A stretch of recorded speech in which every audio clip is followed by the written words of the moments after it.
Come here, sweetheart. Come closer.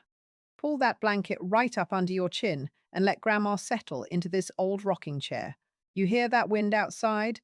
That is the kind of wind that carries stories.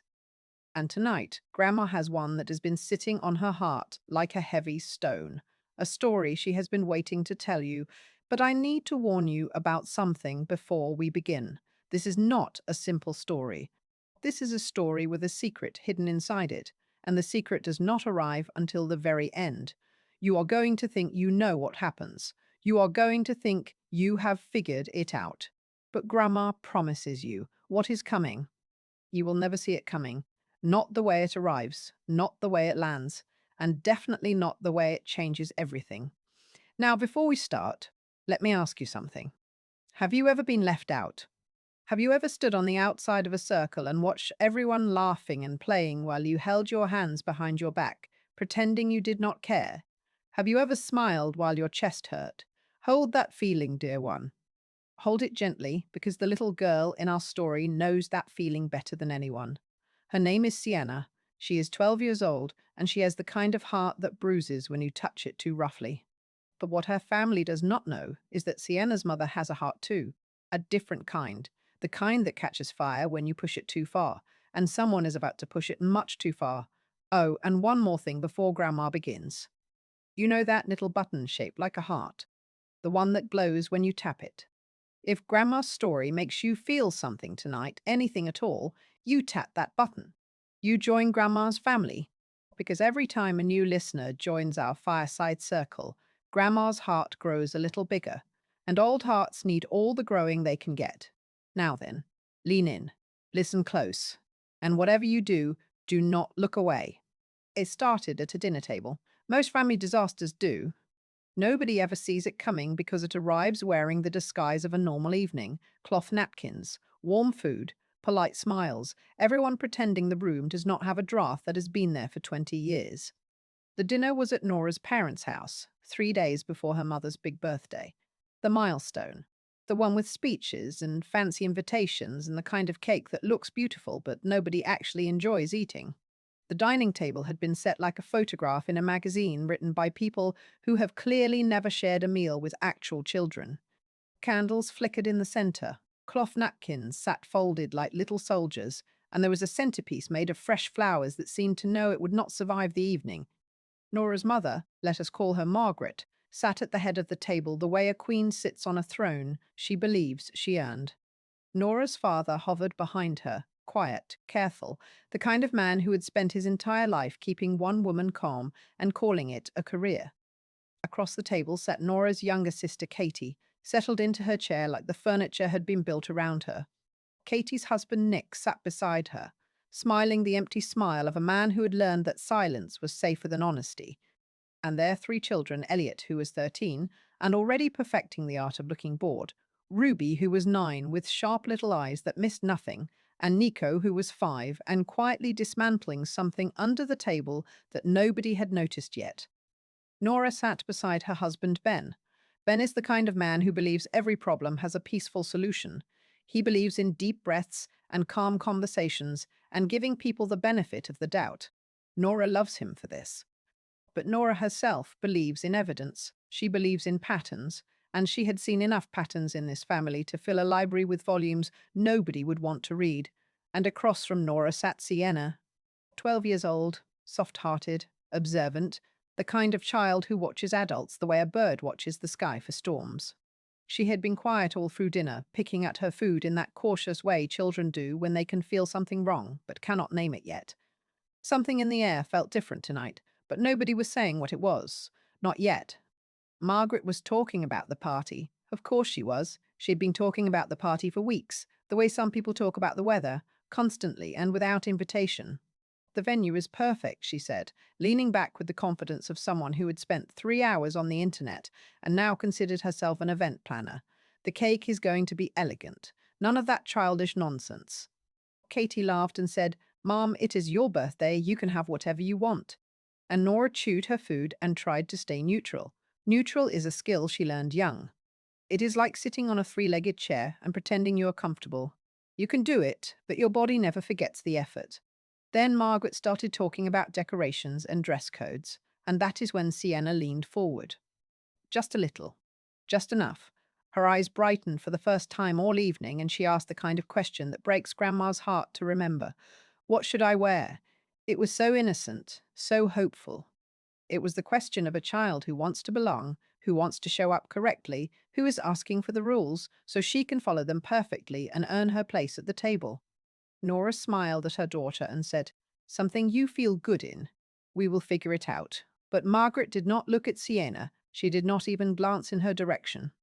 Instead, she picked up her water glass, took a slow sip, and then said something that landed on the table like a stone dropped into still water. Her voice was casual, almost pleasant, the way you might mention that you had changed your brand of toothpaste.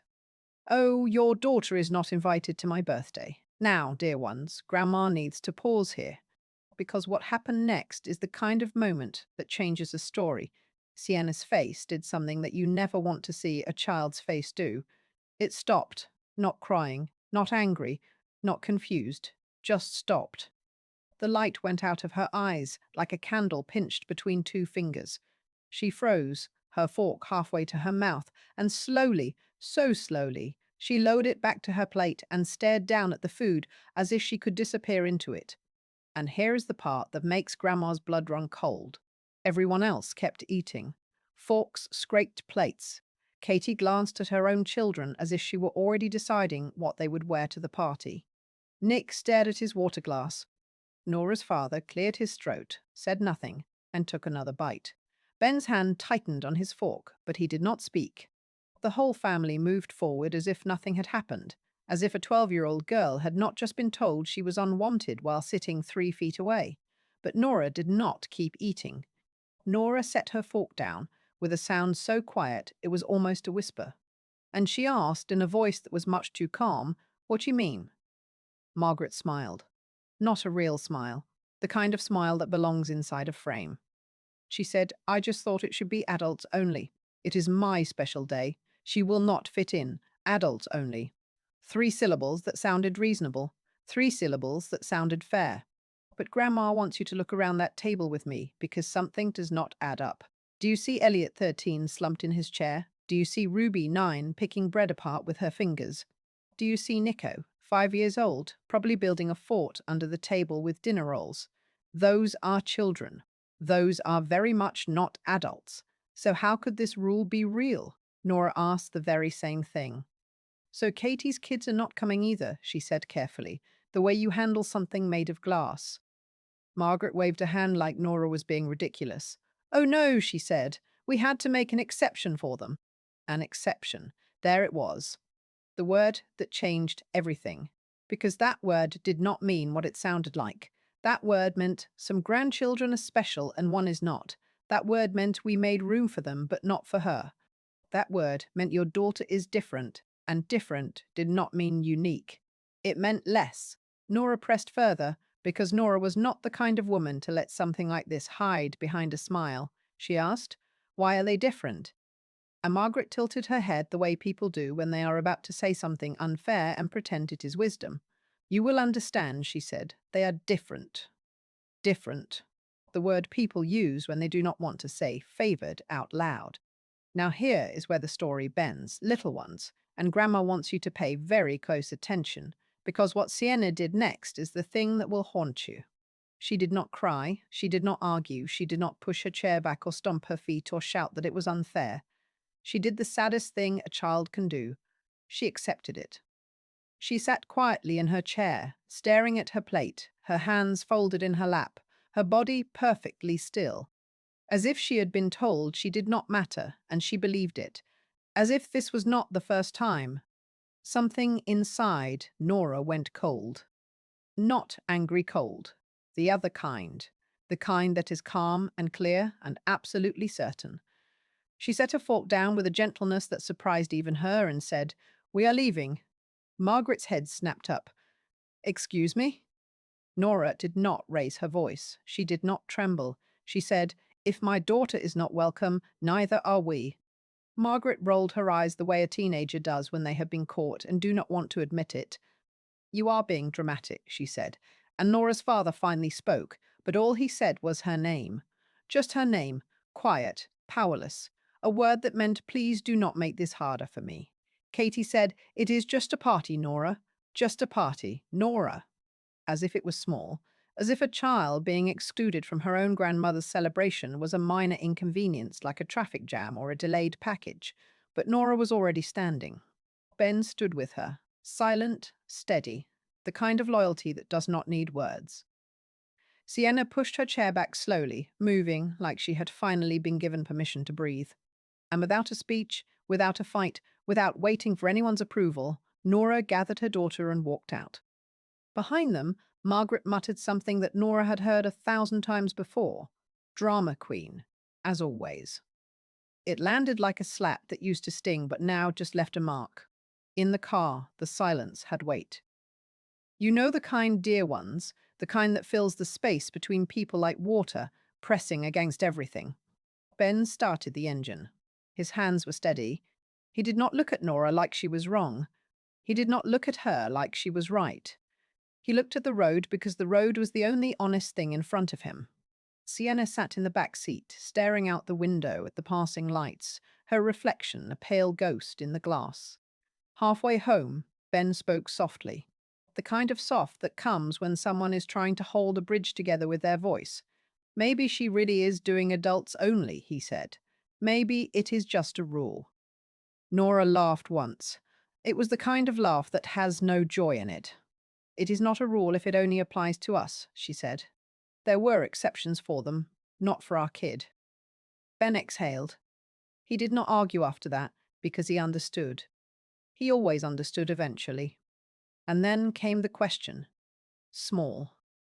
Careful. From the back seat, barely louder than a whisper. Does Grandma love my cousins more than me? Oh, children, there are questions in this world that you can answer with facts. There are questions you can answer with stories. And then there are questions that wrap themselves around your heart and squeeze until you cannot breathe. This was that kind of question. Nora turned in her seat, just enough to see her daughter's face. Sienna was doing that brave thing again, holding herself together, pressing her lips tight, willing herself not to cry because she did not want to make things worse. She was 12 years old, and she was already protecting her mother from her own pain. Nora wanted to lie. She wanted to say, Grandma loves everyone the same. She wanted to say it was a misunderstanding. She wanted to wrap the truth in something soft and pretty and painless. But she could not lie to her daughter about something Sienna already knew, not about something she felt in her bones. So Nora said the only honest thing she could. I love you, she told her, and I'm not going to let anyone make you feel like you do not belong. Sienna nodded slowly, like that sentence was exactly what she had been waiting to hear, like she had been holding her breath for it. When they got home, Nora tucked her daughter into bed earlier than usual, not because Sienna was tired, but because the day had taken something from her that sleep might gently return. Then Nora sat alone in her kitchen, staring at the wall, while something inside her gathered itself into a shape she had never allowed before.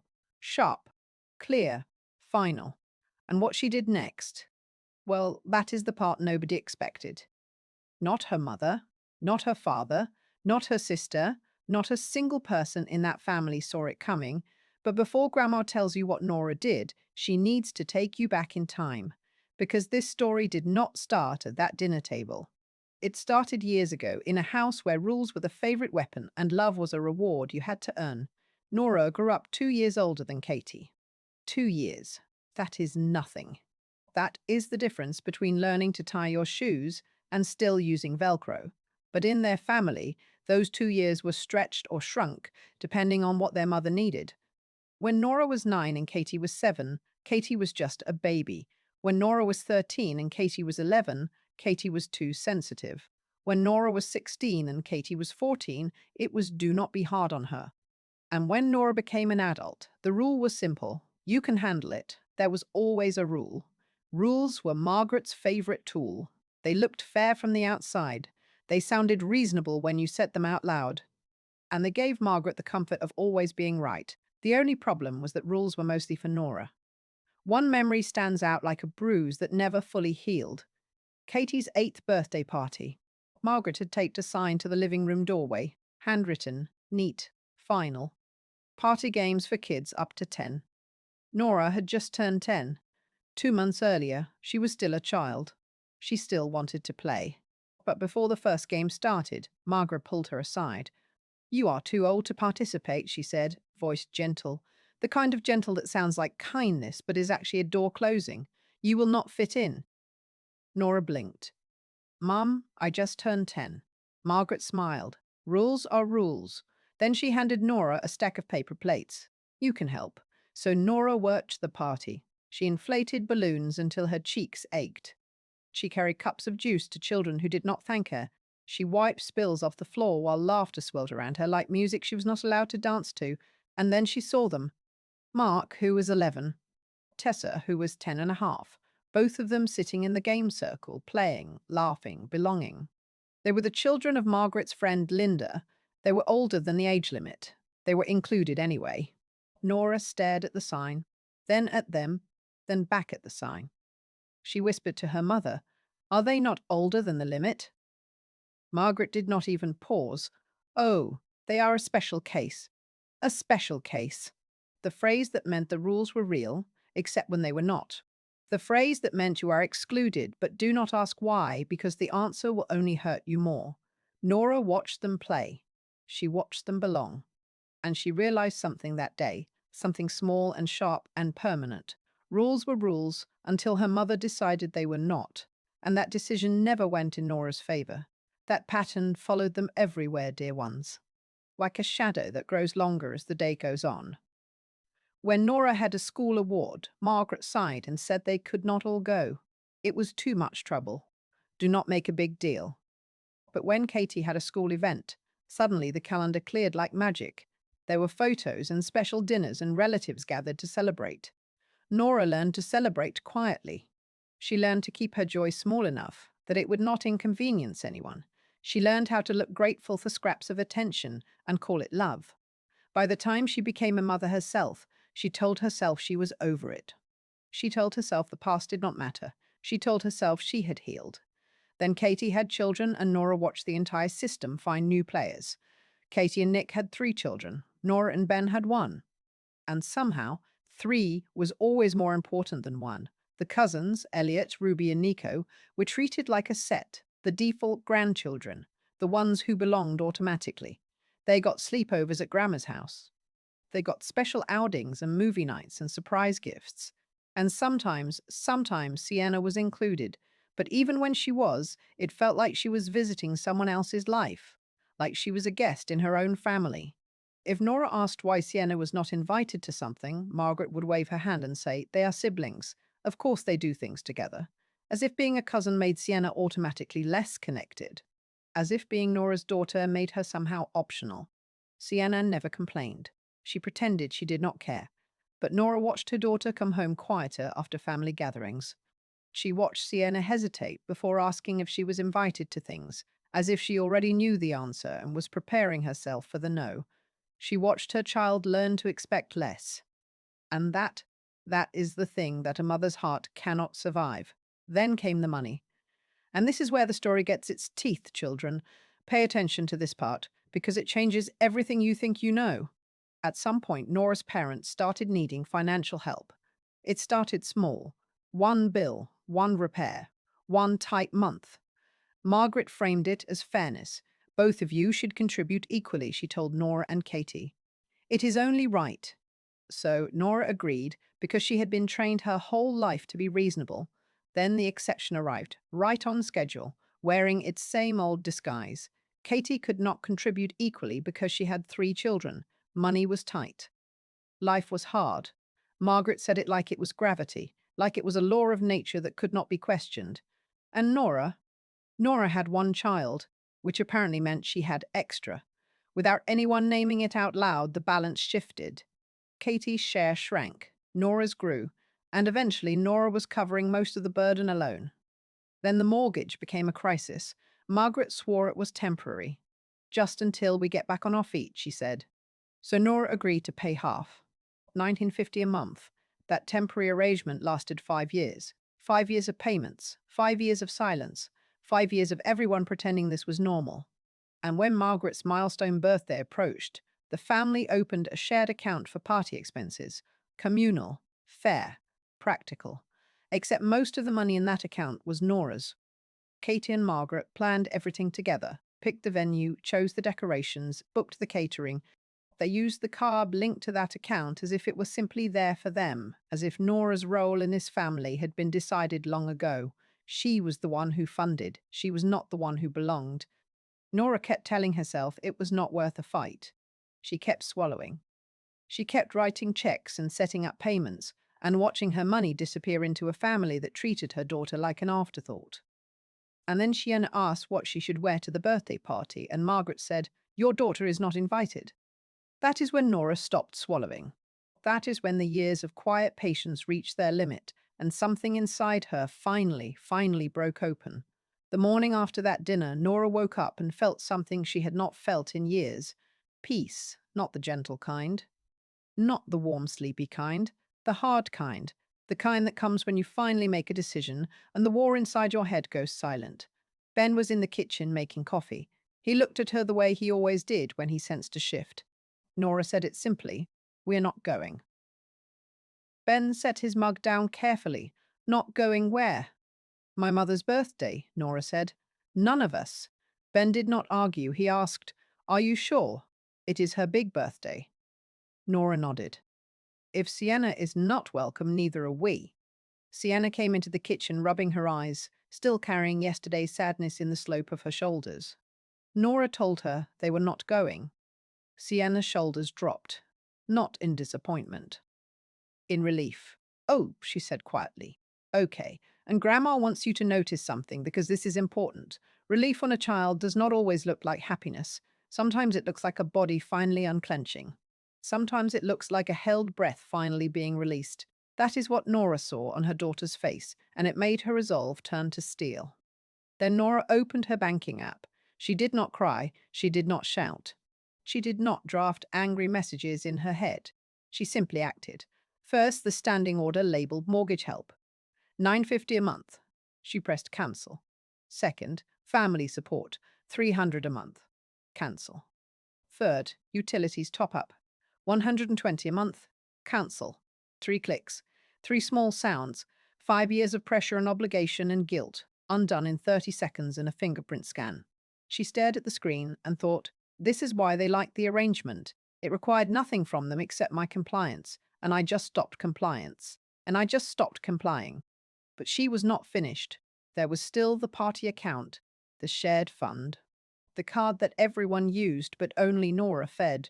Some charges had already gone through, deposits and initial payments, but the big ones were still coming.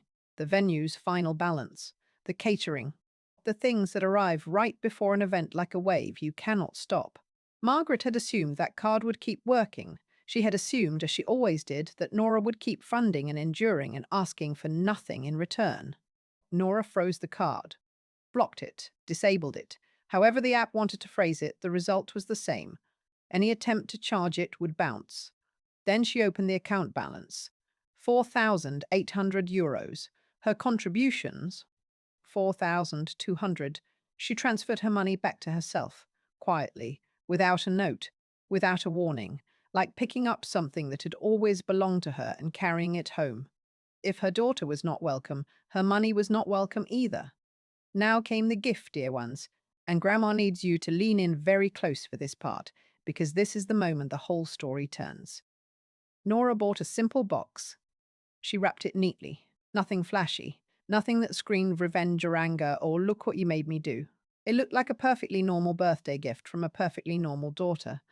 But inside, there was no perfume, no jewelry, no framed photograph. Inside, there was a letter. And the letter was the real gift. The kind of gift that nobody wants to receive and nobody can forget. Nora wrote it carefully. She did not write in anger. She did not write in anger. She did not write with cruelty. She wrote with the kind of truth that is so plain, so clear, so undeniable that it leaves no room for pretending. This is what it said. Mom, I have spent years making excuses for you. I told myself it was not favoritism. I told myself I was imagining it. I told myself it was easier to stay quiet. But you crossed a line that cannot be uncrossed when you excluded my daughter from your birthday while inviting your other grandchildren. You said it sweetly, like it was nothing, like she would not understand. She understood. I watched her go still at that dinner table. I watched her try not to cry. I am a mother first. My job is to protect my child, and I will not keep bringing her into rooms where she is treated like she matters less. From today, we will not be attending your birthday. We will not be coming to family events. We will not be continuing contact. Do not call me. Do not text me. Do not ask other people to pass messages. And because there will be no relationship, there will be no financial support. I am withdrawing all support effective immediately. I hope you have the life you built. Goodbye. She folded the letter once, then again, and slid it into the box. Then she mailed it. And here is the detail that matters. She timed it. She calculated the delivery so that it would arrive on the day of the party itself. So it would be sitting in the pile of gifts when Margaret opened them. So it would land at the exact moment her mother expected applause and admiration and tearful gratitude. Instead, she would get the truth. On the day of the party, Nora's house was strangely peaceful. Ben took Sienna out for ice cream, not as a distraction, not as a reward, just as a small, quiet statement. We are allowed to have a good day. Nora stayed home. Her phone sat on the kitchen counter like a sleeping animal. She did not pace. She did not rehearse. She waited. She did not have to wait long. The first call came in the middle of the afternoon. Margaret's name lit up the screen. Nora let it ring twice. Then she answered because she was still herself. Hello, she said. Her mother's voice exploded through the speaker like something that had been contained too long. How dare you, she screamed. How dare you do this to me on my birthday? Nora said nothing. Silence is the most powerful weapon in the world when someone is expecting you to apologize. Margaret's voice climbed higher. I opened your present, she hissed, in front of everyone. Of course she had. She had probably held it up with a gracious smile. She had probably said something touching about how her daughter could not be there, but still sent her love. She had probably expected something beautiful inside, a scarf, a photo album, a piece of jewelry with a sentimental note. Instead, she unfolded a letter that told her the truth in words she could not misinterpret, could not spin, could not explain away to her guests. In the background, Nora heard the sounds of a party falling apart, voices murmuring, a glass clinking, and then, closer to the phone, quieter but unmistakable, her father's voice. What did you do? He was not asking Nora. He was asking Margaret, as if he was standing in the wreckage and trying to understand where the explosion came from. Margaret screamed on. You embarrassed me. You humiliated me in front of my guests. Nora said calmly, I did not read it out loud. You did. Margaret made a sound somewhere between a gasp and a growl. Then her fury shifted, tangled itself with panic. And what is this nonsense about money? She snapped. Vendors are calling. The card is not working. The account is empty. What have you done? Nora leaned against her kitchen counter. Her voice did not waver. I withdrew my financial support, she said. Effective immediately. You cannot, Margaret said, as if declaring a law. We need that. Nora almost laughed. The audacity was so familiar it was practically a family tradition. You excluded my child, Nora said. You do not get access to her, and you do not get access to my wallet. Margaret sputtered. It was adults only. And yet Elliot and Ruby and Nico are there, Nora said. Interesting rule. They are different, Margaret insisted. They are family. Nora felt her jaw tighten. Sienna is family, she said, or she was supposed to be. Her father's voice came again, low, urgent. Nora! She could picture him behind Margaret, hovering, trying to smooth things over, trying to make the problem disappear the way he had spent his entire life making problems disappear. Not by solving them, by shushing them. Margaret's voice sharpened. So that is it? You are cutting us off? You are going to abandon your own mother? I am protecting my child, Nora said. You are selfish, Margaret spat. Nora breathed in slowly. This is my boundary, she said. Do not call me again. Then she ended the call. The silence afterward was enormous, and for the first time in years, it did not feel like loneliness. It felt like space. The aftermath started before her phone had even cooled down, children. And Grandma wants you to pay attention to this part, because this is how these things work in families where truth is treated like treason. The smear campaign was fast. By the next morning, Nora's phone was buzzing constantly. An aunt she barely spoke to, a cousin she had not seen in 3 years, a family friend who once borrowed her casserole dish and never returned it. They all called with the same script, different voices but identical words, as if Margaret had sent out a press release. What did you do? How could you do this to your mother? You only get one mum. That last one always stung, not because it was wise, but because people said it like it was a coupon you were required to use no matter what it cost you. Nora stopped playing along by the third call. This is private, she said. I'm not discussing it. Some people hung up offended. Some people tried harder. But she is your mother. Yes, Nora said, and this is still private. A few people, the ones who actually mattered, asked differently. They did not lead with accusation. They led with concern. One cousin called and simply said, Nora, what happened? So Nora told her, not the whole history, not the childhood, just the facts. I have been financially supporting them for years. They uninvited Sienna from the birthday while inviting the other grandchildren. They called it adults only. It was not adults only. There was a long pause, then softly, that is not okay. It was strange hearing someone else say it. Not as an argument, not as a defense, just as a simple, undeniable truth. And then, as if Margaret were determined to prove every point Nora had ever made, the next escalation arrived in the mail. A bill.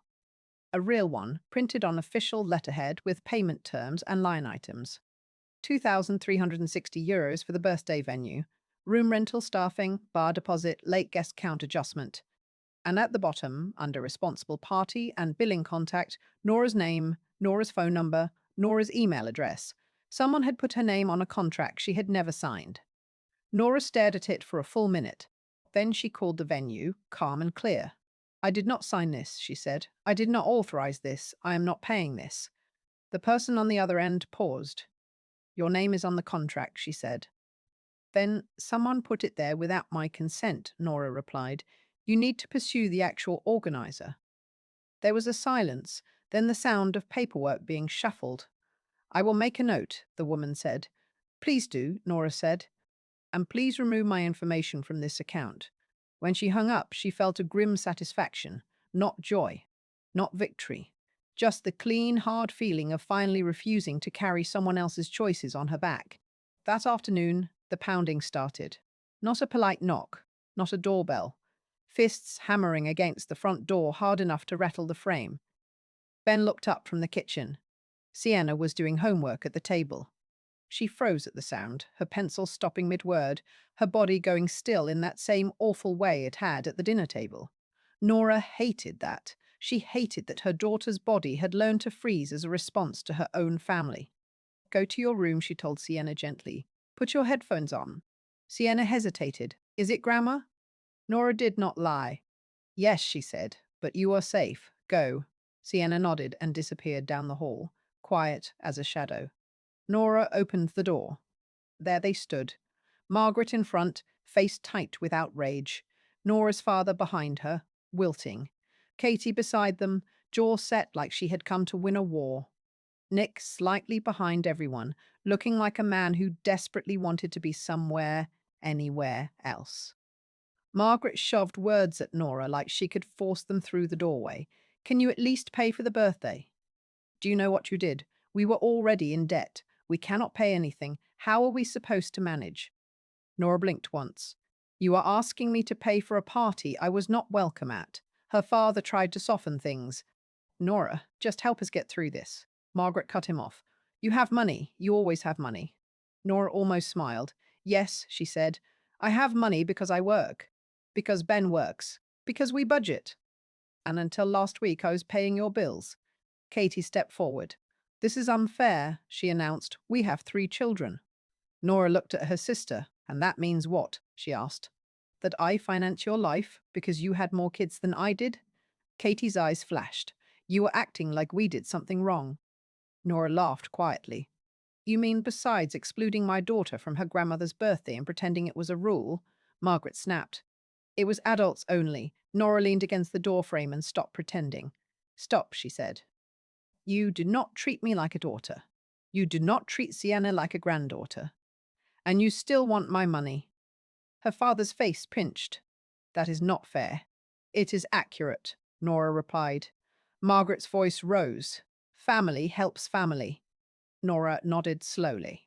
You are right. Family helps family. Family also does not single out a child and call it a rule. I am stepping out of the role you assigned me, the one where I pay and smile while my child is treated like she is optional. Margaret pushed again.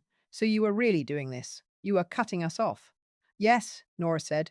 Margaret's eyes narrowed. Over one party, something settled in Nora's chest. It was never one party, she said. It was one party too many. There was silence. Not peace, not understanding. Just the kind of silence that happens when someone realizes their leverage is gone. Her father's shoulders sagged. Katie looked furious, but underneath the fury was something else. Fear. The fear of being next in line to carry the weight. Margaret turned away. This is unbelievable, she spat. After everything we have done for you. She walked down the porch steps, dramatic as always. Nora's father followed like an apology he never quite delivered. Katie walked stiffly. Nick trailed behind, like he had been drafted into a war he never enlisted in. At the end of the driveway, Margaret turned back. You are going to regret this, she said. Nora did not respond. She closed the door. Her hands trembled for 10 seconds. Then they stopped. Ben exhaled behind her. You okay? She nodded, though her throat was tight. Sienna's door cracked open. Her eyes peeked out. Are they gone? Yes, Nora said. They left. Sienna came down the hall slowly, carefully, like she was testing the ground to see if it would hold her. Ben knelt beside her. You are okay, he said softly. Sienna looked at her mother with those wide, knowing eyes. Are we in trouble? That question cracked something open inside Nora. Not the new part of her, the old part. The part that remembered being small and believing that an adult's anger was a law you could never escape. She crouched in front of her daughter. No, she said, you are not in trouble. None of this is your fault. And I am never going to let anyone treat you like you do not matter. Sienna swallowed. Then she nodded. And for the first time since that dinner, she looked lighter. 6 months later, their home felt different, dear ones. Not quieter, lighter, like someone had opened all the windows after years of keeping them sealed. Sienna started singing again while she did homework. Little melodies hummed under her breath, the kind of sound that tells you a child feels safe. Ben would catch Nora's eye over his coffee and smile, and Nora stopped flinching every time her phone buzzed. They had money again. Real money. When you stop paying someone else's mortgage, you can fix a broken dishwasher without holding a family summit. They took a small vacation.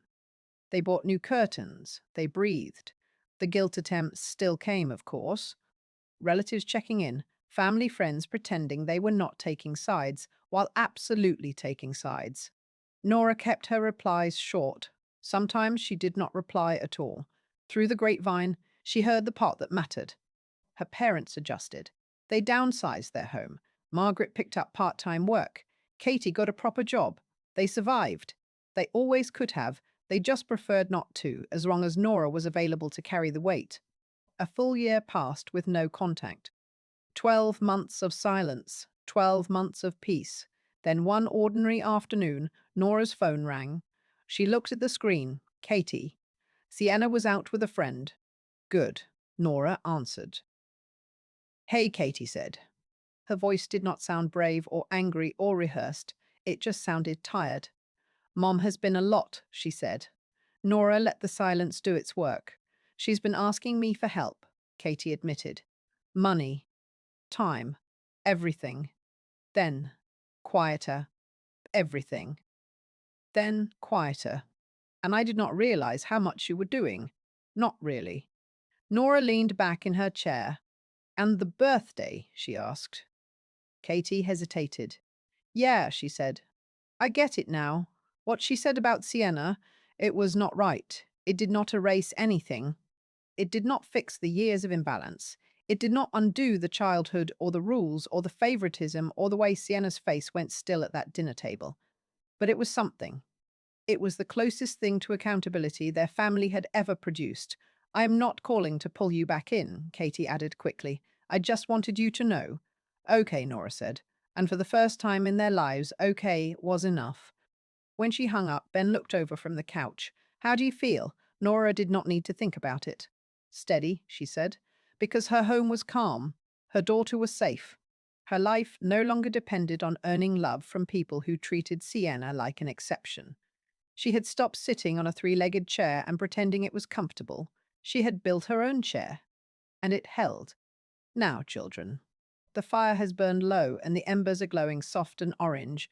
Grandma's story is nearly done. But before you close your eyes, Grandma wants to ask you something.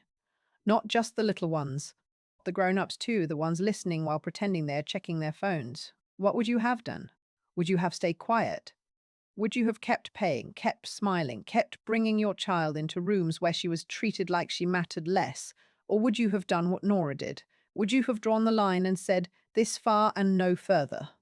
You see, dear ones, this story is not really about a birthday party. It is about something much bigger. It is about the moment you realize that love should never have exceptions, that a child should never have to wonder if she belongs in her own family, that being kind does not mean being silent, and that sometimes the bravest thing you can do is close a door and walk toward the life you deserve. Sienna is going to be fine. Grandma knows this because Sienna has a mother who chose her, not once, not reluctantly, but completely, fiercely, and without apology, and that is the kind of love that heals everything. Now, here is what Grandma wants from you before you drift off to sleep. If this story made you feel something, if it made your chest tight, or your eyes warm, or your heart whisper yes, then do something small for Grandma. Tap that heart. Leave a comment. Tell Grandma what you would have done. Tell Grandma about a time someone drew a line for you or a time you wished someone had. And if you have not already, join Grandma's family. Press that subscribe button, ring that little bell, and come back tomorrow night. Because Grandma always has another story waiting, and the next one, oh, the next one is going to keep you up past your bedtime. Good night, little ones. Good night, big ones pretending to be little. Remember what Grandma told you. You belong. You matter. And anyone who tells you otherwise, they do not deserve a seat at your table. Sleep tight. Dream brave. And Grandma will see you tomorrow. Real consequences. Real people who decided they were done being walked over.